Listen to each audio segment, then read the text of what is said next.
Future doctors, कैसे हैं आप लोग। उम्मीद है कि नीट यूजी 2025 के होने वाले एंट्रेंस एग्जामिनेशन के फॉर्म को आप लोगों ने भर लिया होगा और आप अपनी प्रिपरेशन में भी लगे होंगे। आज हम लोग ये वीडियो लेकर के आए हैं उन स्टूडेंट्स के लिए जो कि इंडिया से बाहर रहते हैं या फिर उनके को रिलेटिव इंडिया से बाहर रहते हैं और इंडिया में मिलने वाली एनआरआई कैटेगरी सीट्स में कैसे वो अपना एडमिशन ले सकते हैं, कितनी है सीट्स अलग अलग स्टेट्स में, कैसे हो सकता है एडमिशन, कौन कौन लोग एलिजिबल हैं इसके लिए, क्या डॉक्यूमेंट्स की रिक्वायरमेंट होती है, इस तरह के सारे सवालों के जवाब जो होंगे आज हम लोग इस वीडियो में कवर करने की कोशिश करेंगे, ताकि वैसे स्टूडेंट्स जो कि अपनी इस कैटेगरी का बेनिफिट लेना चाहते हैं वो इस कैटेगरी में से जुड़े हुए सारी चीजों की तैयारियां कर ले। तो अगर आप नए हैं तो चैनल को सब्सक्राइब कर लीजिए और बेल आइकन को दबाना ना भूलें, ताकि अगर नीट यूजी से जुड़ी हुई कोई भी अपडेटेड इंफॉर्मेशन 2025 की अगर आपके पास आए तो आपके पास वो नोटिफिकेशन सबसे पहले पहुंचे और इस साल आपके एडमिशन लेने में, काउंसलिंग प्रक्रिया अटेंड करने में और एग्जामिनेशन देने में शायद वीडियो आपकी थोड़ी सी मदद कर दे। तो इस वीडियो को जरूर उन तक जरूर पहुंचाइए जो कि इस साल 2025 में नीट यूजी का एंट्रेंस एग्जामिनेशन देने जा रहे हैं।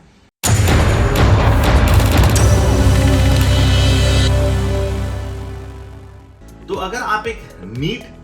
यूजी एस्पिरेंट है और आप एनआरआई कैटेगरी से जुड़ी हुई बेनिफिट्स लेना चाहते हैं या इस कैटेगरी में मिलने वाले सीट्स का बेनिफिट लेना चाहते हैं, तो सबसे पहले जरूरी है कि नीट के जो एंट्रेंस एग्जामिनेशन होते हैं और उस एंट्रेंस एग्जामिनेशन में जो एलिजिबिलिटी मार्क्स होती है वो एलिजिबिलिटी मार्क्स आपको अचीव करने पड़ेंगे, तभी जाकर के आप एनआरआई कैटेगरी में एडमिशन ले सकते हैं। बहुत सारे स्टेट्स ऐसे हैं जहां पे आप अपनी कैटेगरी में भी अगर आप एलिजिबल हो जाते हैं तो भी आप एनआरआई कैटेगरी में सीट्स के लिए इंटाइटल हो सकते हैं। आज हमारे देश में लगभग 5240 एज ऑफ नाउ, अगर अभी तक हम लोग टोटल सीट्स देखें तो 5240 एनआरआई की सीट जो है अलग अलग डिफरेंट कैटेगरीज में है। बहुत सारे गवर्नमेंट कॉलेजेस में एनआरआई की सीट्स अवेलेबल हैं, बहुत सारे स्टेट गवर्नमेंट में भी एनआरआई की सीट्स अवेलेबल हैं, इसके अलावा डीम्ड यूनिवर्सिटीज में एनआरआई की सीट्स हैं और जितने भी प्राइवेट कॉलेजेस हैं बहुत सारे स्टेट्स में उनमें भी एनआरआई की सीट्स अवेलेबल हैं। अगर हम सीट मैट्रिक्स के ऊपर थोड़ा सा और विस्तृत तरीके से नजर डालें तो हम देख सकते हैं कि लगभग डीम्ड यूनिवर्सिटी में 1237 सीट्स जो हैं वो डिफरेंट कॉलेजेस में एनआरआई कैटेगरी में सीट्स अवेलेबल हैं। कर्नाटका में लगभग 829 सीट्स जो हैं वो एनआरआई कैटेगरी में अवेलेबल हैं। केरला की बात करें तो 456 सीट्स जो हैं वो एनआरआई कैटेगरी में अवेलेबल है। राजस्थान में 385 सीट्स जो हैं वो एनआरआई कैटेगरी में, हिमाचल प्रदेश में 48, उत्तराखंड में 32, वेस्ट बंगाल में लगभग 136 सीट्स जो हैं वो एनआरआई कैटेगरी में है। छत्तीसगढ़ में 103 है।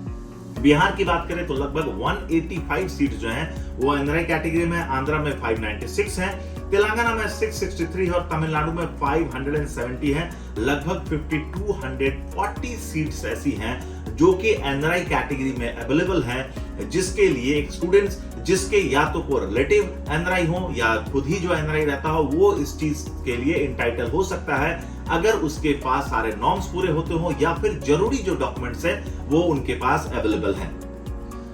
वैसे स्टूडेंट्स या वैसे लोग जो कि एनआरआई कैटेगरी में सीट इंटाइटल करना चाहते हैं या एनआरआई कैटेगरी के सीट को क्लेम करना चाहते हैं, वैसे स्टूडेंट या तो खुद एनआरआई होने चाहिए या उनके पेरेंट जो होंगे वो एनआरआई कैटेगरी में होने चाहिए, या तो फिर वो एनआरआई कैटेगरी में हो या ओसीआई कैटेगरी में हो या पीआईओ कैटेगरी में हो। एनआरआई का मतलब हो गया नॉन रेसिडेंस इंडियन हो गया, पीआईओ का मतलब हो गया पीपल विद इंडियन ओरिजिन आपका हो गया और इसके अलावा ओसीआई कार्ड का मतलब हो गया ओवरसीज सिटीजंस ऑफ इंडिया। तो वैसे स्टूडेंट्स जो कि इन तीनों कैटेगरी में आपके फॉल करते हैं और अगर उनके पास इससे जुड़े हुए सपोर्टिंग डॉक्यूमेंट्स अगर हैं तो वो एनआरआई कैटेगरी के सीट्स के लिए आप अपनी सीट्स को क्लेम कर सकते हैं। तो अगर आप एक स्टूडेंट हैं जो कि इंडिया में पढ़ रहे हैं और आपके को रिलेटिव बाहर रह रहे हैं और अगर या फिर आप बाहर ही रह करके पढ़ाई कर रहे हैं तो आप इस तीनों कैटेगरी में अगर फॉल करते हैं तो जरूरी जो रिक्वायर्ड डॉक्यूमेंट्स है अगर वो आप रेडी कर लेते हैं, जो कि एडमिशन के समय बहुत जगहों पे एडमिशन के समय आपको डॉक्यूमेंट्स अपलोड करनी पड़ती है, बहुत जगह पे सिर्फ एनआरआई सीट्स को क्लेम करने के बाद जब आपका अलॉटमेंट आ जाता है तो आपको रिपोर्टिंग सेंटर पे या काउंसलिंग सेंटर पे या फिर कॉलेज में जाकर के अपने डॉक्यूमेंट्स को जमा करना पड़ता है। तो कौन कौन से डॉक्यूमेंट्स की रिक्वायरमेंट होती है, कैसे अलग अलग सीट्स की काउंसलिंग में आप पार्टिसिपेट कर सकते हैं, कैसे वैसे स्टूडेंट्स की अगर मैं बात करूं तो लगभग 5000 से ज्यादा विद्यार्थी हैं जो इंडिया से बाहर रह करके हर साल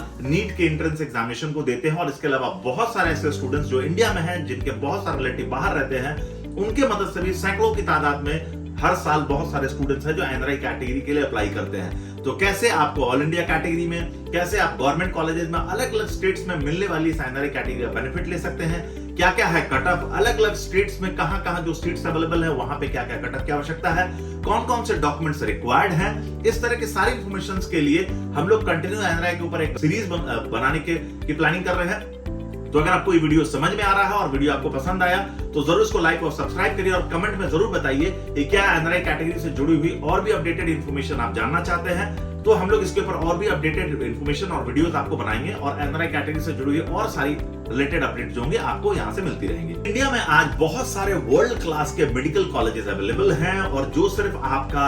इंडिया में आपके कैरियर नहीं बनता बट ग्लोबली भी जिससे आपको रिकॉग्निशन मिलता है। बेहतरीन एजुकेशन सिस्टम, बेहतरीन इंफ्रास्ट्रक्चर्स के साथ आज बहुत सारे स्टूडेंट्स जो हैं जो कि इंडिया में बाहर रहने वाले स्टूडेंट्स पढ़ना चाहते हैं। तो अगर आप इस कैटेगरी में पढ़ना चाहते हैं, कैसे आप करेंगे काउंसलिंग को अटेंड, किस तरीके से आप अपने डॉक्यूमेंट्स को प्रिपेयर करेंगे, कौन कौन से डॉक्यूमेंट्स आपके रिक्वायर्ड होगी और कौन कौन लोग हैं जो आपको स्पॉन्सर कर सकते हैं, इस तरह के सारे सवालों के जवाब के लिए जैसे मैंने आपको बताया कि हम लोग और भी वीडियोस बनाएंगे। और साथ साथ अगर आप कोई अपडेटेड इंफॉर्मेशन चाहते हैं तो नीचे दिए गए नंबर पर संपर्क करके नीट यूजी 2025 से जुड़ी हुई सारे सवालों के जवाब, चाहे वो काउंसलिंग हो, बॉन्ड हो, बैंक गारंटी हो, एनआरआई कैटेगरी हो, एनआरआई कैटेगरी में अलग अलग स्टेट्स की फीस क्या होगी, क्या मैनेजमेंट कोटे से उनकी फीसें डिफरेंट हो जाती है, डॉक्यूमेंट्स की क्या क्या रिक्वायरमेंट है, इस तरह के सारे सवालों के जवाब जो है वो आप नीचे दिए गए नंबर पर संपर्क करके ले सकते हैं। जुड़े रहिए हमसे और भी अपडेटेड 2025 की नीट यूजी से जुड़े इंफॉर्मेशन के लिए। Thank you very much.